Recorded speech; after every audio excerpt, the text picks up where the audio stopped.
माननीय पोलीस आयुक्त सौ नाशिक शहर यांच्या नेतृत्वाखाली कॉलेज रोड पोलीस चौकी या ठिकाणी गंगापूर पोलीस ठाण्याचे व पोलीस निरीक्षक अशोक शर्माळे, पोलीस निरीक्षक क्राईम शेख एपीआय देवरे व संपूर्ण स्टाफ झोनवर हद्दीतील सर्व पोलीस ठाण्याचे डीबी स्टाफ, क्राईम स्टाफ यांची हजेरी घेण्यात आली।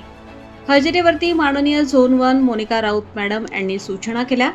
त्यानंतर टवाळखोर कारवाईकरिता शिवाजीनगर, गंगापूर गाव, Mahatma Nagar, Anandvalli college road, DK नगर भागात रवाना होऊन गंगापूर पोलीस ठाणे हद्दीतील एकूण 110 टवाळखोर इसमांवर सायंकाळी 19 ते 21 वाजेपर्यंत कारवाई करण्यात आली। त्यांना पोलीस स्टेशनला आणून बीपी ऍक्ट 112, 117 प्रमाणे कारवाई करून त्यांना सोडण्यात आले।